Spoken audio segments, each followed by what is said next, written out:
नमस्कार। आज हम सब गोस्वामी तुलसीदास की भक्ति भावना को देखेंगे, जिसके लेखक हैं डॉक्टर अशोक तिवारी। गोस्वामी तुलसीदास भक्ति काल की सगुण धारा के अंतर्गत आने वाली रामकाव्य धारा के प्रतिनिधि कवि हैं। उन्होंने अपने सभी काव्य ग्रंथों में राम के प्रति अनन्य भक्ति भाव व्यक्त किया है। इसीलिए उन्हें राम का एकनिष्ठ एवं अनन्य भक्त कहा गया है। वे चातक को प्रेम और भक्ति का परम आदर्श मानते हुए कहते हैं, एक भरोसो एक बल, एक आस विश्वास, एक राम घन श्याम हित, चातक तुलसीदास। अपने इष्टदेव राम के प्रति उनके मन में अनन्य प्रेम, भक्ति भाव, श्रद्धा, विश्वास एवं भरोसा व्याप्त है। श्रद्धा और विश्वास ही तुलसी की भक्ति के मेरुदंड है। रामचरितमानस एवं विनय पत्रिका दोनों ही काव्य ग्रंथों में तुलसी की भक्ति भावना अभिव्यक्त हुई है। तुलसी की भक्ति दास्य भाव की भक्ति है। वे अपने प्रभु राम के प्रति पूर्ण समर्पित थे और राम को अपना स्वामी तथा स्वयं को राम का सेवक मानते थे। रामचरितमानस में वे स्पष्ट घोषणा करते हैं कि सेवक सेव्य भाव के बिना कोई व्यक्ति इस संसार सागर से तर नहीं सकता। वे लिखते हैं, सेवक सेव्य भाव बिनु भव न तरिय उरगारी। विनय पत्रिका में तुलसी की भक्ति पद्धति अधिक स्पष्टता से अभिव्यक्त हुई है।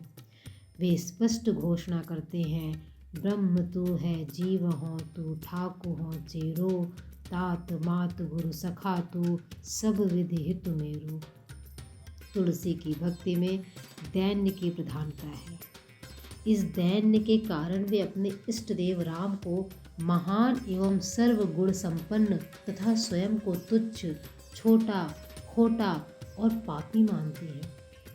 आत्मनिवेदन की इस प्रवृत्ति के कारण वे कहते हैं, राम सो बड़ो है कौन मोसो कौन छोटो, राम सो बड़ खरो है कौन मोसो कौन खोटो। तुलसी की भक्ति पद्धति में नवधा भक्ति का पूर्ण स्वरूप दृष्टिगोचर होता है। नवधा भक्ति के अंतर्गत श्रवण, कीर्तन, पाद सेवन, अर्चना, वंदना, दास्य, सख्य, नाम स्मरण और आत्मनिवेदन आते हैं। तुलसी ने राम नाम की महिमा का प्रतिपादन स्थान स्थान पर किया है। वे कहते हैं, राम जपो राम जपो राम जपो बावरे, घोर भव नीर निधि नाम निज नावरे। तुलसी के राम विष्णु के अवतार हैं, जो भक्तों की रक्षा के लिए, धर्म की रक्षा के लिए तथा दुष्टों का विनाश करने के लिए बार बार अवतार लेते हैं। वे शक्तिशाली हैं, अत्यंत शीलवान है और करोड़ों कामदेवों से भी अधिक सौंदर्य संपन्न है। इस प्रकार तुलसी के राम शक्ति, शील एवं सौंदर्य के भंडार हैं। वे संपूर्ण जगत के स्वामी हैं तथा ईश्वर अर्थात परमात्मा रूप में अनादि, अविकारी, अजन्मा परब्रह्म है। तुलसी की भक्ति पद्धति में विनय की सातों भूमिकाएं दैन्य, मानमर्षता, भय दर्शना, भर्त्सना, आश्वासन, मनोराज्य एवं विचारणा का समावेश है। दैन्य नामक प्रथम भूमिका में भक्त अपने को तुच्छ एवं प्रभु को महान मानते हुए प्रभु से प्रार्थना करता है कि वह अपने भक्त को शरण में ले ले। जब भक्त अभिमान शून्य होकर अपने इष्टदेव के समीप जाने का निश्चय करता है तो उसे मान मर्षता कहा जाता है। जीव को भय दिखाकर प्रभु की शरण में जाने के लिए प्रेरित करना भय दर्शना है। यथा राम कहत चलो राम कहत चलो राम कहत चलो भाई रे, नाहि तो भव बेगार में परी है, छूटत अति कठिनाई रे। मन को डांट डपट कर सही मार्ग पर लाने का प्रयास जब भक्त करता है तो उसे भर्त्सना कहा जाता है। यथा ऐसी मूढ़ता या मन की, परिहरि राम भगत सुर सरिता, आस करत उस कन की। हे प्रभु, मेरे मन की यह ऐसी मूर्खता है कि क्या बताऊं।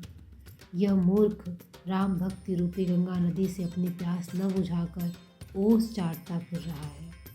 सांसारिक विषय भोग रूपी ओस कणों से कहीं प्यास बुझती है क्या? प्रभु के गुणों पर विश्वास करते हुए भक्त तुलसीदास अपने मन को जहाँ आश्वस्त करते दिखाई पड़ते हैं, वहाँ आश्वासन नामक भूमिका है, और जहाँ मन की कामनाओं की अभिव्यक्ति है, वहाँ मनोराज्य नामक भूमिका दिखाई पड़ती है। यथा कब हूँ कि हों यह रह निरहोंगो, श्री रघुनाथ कृपाल कृपाते संत स्वभाव कहोंगो। जथा लाभ संतोष सदा काहूँ सो कहूँ न चाहूँगो। संसार के माया जाल की जटिलता दिखाकर, संसार से विरक्त होकर जब कोई भक्त भक्ति भावना में लीन दिखाया जाता है, तब वहाँ विचारणा नामक अंतिम भूमिका होती है। विनय पत्रिका के निम्न पद में इसी भूमिका को देखा जा सकता है। यथा केशव कही न जाय का कहिए, देखत तब रचना विचित्र, अति समुझी मन ही मन रहिए। शून्य भीति पर चित्र रंग नहीं, तनु बिनु लिखा चितेरे। धोए मिटै न मरै भीति दुख, पाइय यही तनु हेरे। तुलसी ने विनय पत्रिका में अपने दैन्य, विषाद, विवशता, पीड़ा का निरूपण करने के साथ साथ प्रभु राम के सामर्थ्य, प्रभुत्व एवं महानता का वर्णन किया है। सगुणोपासक मोक्ष प्राप्त नहीं करते, वे तो प्रभु से भक्ति की भावना करते हैं। संसार में उन्हें और कुछ नहीं चाहिए, एकमात्र भक्ति ही उनका प्राप्य है। अर्थ न धर्म न काम रुचि, गति न चहौ निर्वाण। जन्म जन्म रति राम पद, यह वरदान नान। तुलसी ने भक्ति की प्राप्ति के लिए सत्संग को महत्व दिया है। वे कहते हैं, बिनु सत्संग विवेक न होई, राम कृपा बिनु सुलभ न सोई। बिना सत्संग विवेक नहीं होता, और बिना विवेक जागृत हुए भक्ति नहीं होती। सत्संग राम की कृपा से ही सुलभ हो पाता है। ज्ञान और वैराग्य को तुलसी भक्ति का साधन मानते हैं। रामचरितमानस के ज्ञान भक्ति प्रसंग में वे भक्ति की श्रेष्ठता प्रतिपादित करते हैं।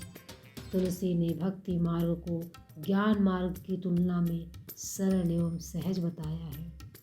तुलसी की भक्ति भावना में उन एकादश आसक्तियों को भी स्थान मिला है, जिनका उल्लेख नारद भक्ति सूत्र में किया गया है। इन आसक्तियों के नाम हैं रूपासक्ति, कांतासक्ति, तन्मयतासक्ति, परम विरहासक्ति, शरणागत वत्सलता, गुण महात्म्यासक्ति, पूजासक्ति, स्मरणासक्ति, दास्यासक्ति, सख्यासक्ति, आत्मनिवेदनासक्ति। इनमें से कुछ आसक्तियों के उदाहरण इस प्रकार हैं, जैसे कांतासक्ति, निरखी निरखी रघुवीर छवि, बाढ़ है प्रीति न बोली। रूपासक्ति, कोटि मनोज लजावर निहारे, सुमुखी कहो कि आहि तुम्हारी। तुलसी की भक्ति पद्धति में शरणागति के 6 प्रकार भी उपलब्ध होते हैं। इनके नाम हैं अनुकूल का संकल्प, प्रतिकूल का त्याग, गोपतृत्व वरण, रक्षा का विश्वास, कारुण्य और आत्मनिक्षेप। विनय पत्रिका के निम्न पद में तुलसी ने यह संकल्प व्यक्त किया है कि मेरी अब तक की आयु तो व्यर्थ में बीत गई, किंतु शेष आयु का मैं सदुपयोग करूँगा, राम के चरणों में मन मधुकर को बसाऊँगा। वे कहते हैं, अब ल नसानी अब न नसई हो, राम कृपा भव निशा सिरानी, जागे फिर न डसई हो। यहाँ अनुकूल के प्रति संकल्प नामक शरणागति का प्रकार व्यंजित है। इसी प्रकार जो बातें प्रभु से दूर ले जाती हैं, उनके त्याग का संकल्प ही प्रतिकूल का परित्याग है। तुलसी जैसे भक्त को प्रभु की शक्ति एवं सामर्थ्य पर पूरा विश्वास रहता है। वे जानते हैं कि प्रभु प्रत्येक स्थिति में उनकी रक्षा करेंगे। इसे रक्षा का विश्वास कहा जाता है। जैसे कौन की आस करे तुलसी, जो पै राखी है राम तुम्हारी है को। इस विवेचन के आधार पर यह कहा जा सकता है कि तुलसी अप्रतिम भक्त है। उनकी भक्ति दास्य भाव की है, जिसमें दैन्य की प्रधानता है। उन्हें प्रभु राम की शक्ति एवं सामर्थ्य पर पूरा विश्वास है। वे राम के प्रति अटल श्रद्धा एवं परम विश्वास से युक्त हैं। वे संसार को त्याग कर प्रभु की शरण में जाने के लिए मन को बार बार समझाते हैं। तुलसी की भक्ति पद्धति में राम के प्रति अनन्यता दिखाई पड़ती है। चातक को वे प्रेम और भक्ति का सर्वश्रेष्ठ उदाहरण मानते हैं। उन्हें मुक्ति की आकांक्षा नहीं है। वे प्रभु से अद्वैत भाव के आकांक्षी नहीं हैं, क्योंकि भक्ति के लिए द्वैत की आवश्यकता होती है। वे सच्चे अर्थों में राम के परम भक्त कहे जा सकते हैं। आचार्य रामचंद्र शुक्ल ने तुलसी की भक्ति पद्धति पर अपने विचार व्यक्त करते हुए लिखा है, गोस्वामी जी की भक्ति पद्धति की सबसे बड़ी विशेषता है उनकी सर्वांग पूर्णता। जीवन के किसी पक्ष को सर्वथा छोड़कर वह नहीं चलती है। सब पक्षों के साथ उनका सामंजस्य है। न उसका कर्म या धर्म से विरोध है, न ज्ञान से। धर्म तो उनका नित्य लक्षण है। तुलसी की भक्ति को धर्म और ज्ञान दोनों की रसानुभूति कह सकते हैं। सगुण भक्ति करने वाले लोग ईश्वर को भीतर और बाहर सर्वत्र मानकर उनकी छटा व्यक्त जगत के बीच देखते हैं। प्रेम के वशीभूत होकर भगवान कहीं से भी प्रकट हो सकते हैं, ऐसी उनकी मान्यता है।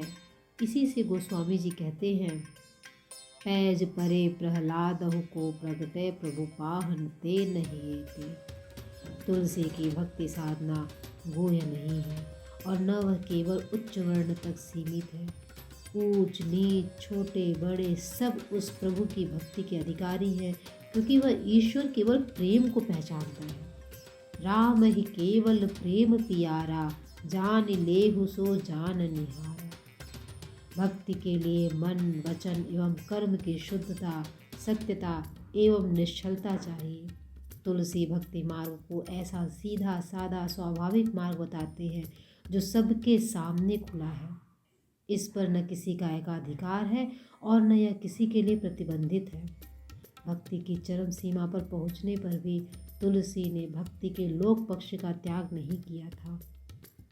आचार्य शुक्ल के अनुसार लोक संग्रह का भाव उनकी भक्ति का एक अंग था। यही कारण है कि इनकी भक्ति रस भरी वाणी जैसी मंगलकारिणी मानी गई, वैसी और किसी की नहीं। तुलसीदास जी ने ज्ञान भक्ति का विशद निरूपण रामचरितमानस में किया है। उत्तरकांड में वे ज्ञान मार्ग को कृपाण की धार के समान कठिन तथा भक्ति मार्ग को सहज सरल एवं सुगम बताते हैं। यद्यपि ईश्वर को दोनों मार्गों से पाया जा सकता है, किंतु भक्ति मार्ग अपनी सरलता एवं सुगमता के साथ अधिक लोकप्रिय है। तुलसी ने अपनी भक्ति पद्धति में इसी भक्ति मार्ग का प्रतिपादन किया है।